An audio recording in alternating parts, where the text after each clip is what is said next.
এদিকে এবার বৈঠকে বসতে চলেছেন শ্রমিক ভট্টাচার্য, দিলীপ ঘোষ। বিজেপির রাজ্য সভাপতি হওয়ার পরই দিলীপ ঘোষের সঙ্গে বৈঠক করবেন শ্রমিক ভট্টাচার্য। কবে হবে এই বৈঠক?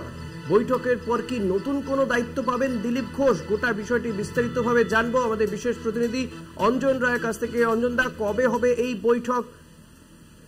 দেখো, আমাদের কাছে যা খবর এসে পৌঁছেছে আগামীকাল 8 তারিখ সম্ভবত সল্টলেকের পার্টি অফিসে দুপুর 3টের সময় দিলীপ ঘোষকে আমন্ত্রণ জানিয়েছে শ্রমিক ভট্টাচার্য।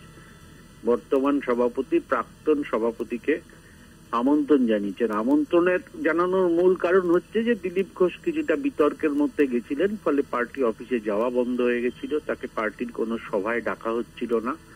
ফলে স্বাভাবিকভাবেই দিলীপ ঘোষকে নতুন করে নিয়ে আসার জন্য তাকে আমন্ত্রণ জানিয়েছেন।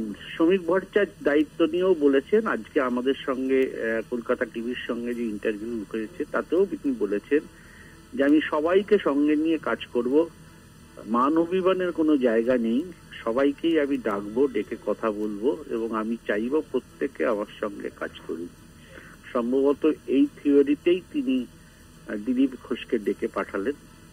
হয়তো কথা বলবেন, নিশ্চয়ই বিজেপির যারা বিদায় নিয়েছেন, যারা এখনো আনুষ্ঠানিকভাবে রয়ে গেছেন আর কি বিজেপির পদাধিকারী, তারাও সেই সময় অফিসে উপস্থিত থাকবেন। নতুন কোনো দায়িত্ব কি পাবেন দিলীপ ঘোষ? তেমন কোনো ইঙ্গিত কি পাওয়া যাচ্ছে? দেখো, দিলীপ ঘোষ আসলে নতুন দায়িত্ব পাওয়ার মতন জায়গা নেই, কারণ দিলীপ ঘোষ প্রাক্তন সভাপতি। ফলে দিলীপ ঘোষ প্রাক্তন সভাপতিদের আর কি দেবে? প্রাক্তন সভাপতিদের তো তার সভাপতির নিচের পদ দেয়া যাবে না। সভাপতি হচ্ছে বিজেপির সর্বোচ্চ পদ, সেই পদে শ্রমিক ভট্টাচার্য নিয়োগ হয়ে গেছে। দিলীপ ঘোষ প্রাক্তন সভাপতি, সুকান্ত মজুমদার প্রাক্তন সভাপতি। ফলে এদের তো আর কোনো পদ দেওয়ার ব্যাপার নেই। এরা কোর কমিটির সদস্য, সেই কোর কমিটির সদস্য দিলীপ ঘোষ এখনো আছেন।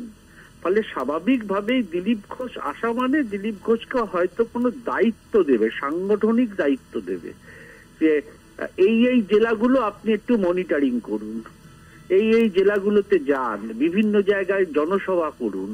সেন্ট্রালি যে দায়িত্বগুলো থাকে, দিলীপ ঘোষ তো একটা মুখ বিজেপির। শুভেন্দু অধিকারী যেমনি মুখ, সুকান্ত বা মজুমদার যেমনি মুখ, শ্রমিক ভট্টাচার্য যেমনি মুখ, তেমনি অবশ্যই দিলীপ ঘোষ একটা মুখ। তার সঙ্গে যে বিরোধ ছিল, শ্রমিক ভট্টাচার্য জানিয়েছিলেন যে কেন্দ্রীয় নেতৃত্ব বিষয়টি দেখছেন, সম্ভবত কেন্দ্রীয় নেতৃত্বের থেকে তিনি গ্রিন সিগন্যাল পেয়েছেন, তাই দিলীপ ঘোষ আবার বিজেপির কাজে ফিরবে, এটাই পরিষ্কার হচ্ছে। এতদিন তিনি সংঘের কাজ করছিলেন, আরএসএস এর কাজ করছিলেন, আবার বিজেপির কাজের মধ্যে ফিরে আসবেন। আলাদা করে পদ পাওয়ার দিলীপ ঘোষের কোনো জায়গা নেই, কারণ তিনি দুবারের সভাপতি হয়ে গেছেন। হয়তো কাজের দায়িত্ব দেবেন, যেমন সুকান্ত মজুমদারকে ম্যানিফেস্টো তৈরি করার দায়িত্ব ইতিমধ্যে দিয়ে দেওয়া হয়েছে, তেমনি দিলীপ ঘোষকে এরকমই একটা ইলেকশন সংক্রান্ত কিছু দায়িত্ব তাকে দিয়ে দেওয়া হবে। ধন্যবাদ অঞ্জন দা। কথা বলছিলাম বিশেষ প্রতিনিধি অঞ্জন রায়ের সঙ্গে।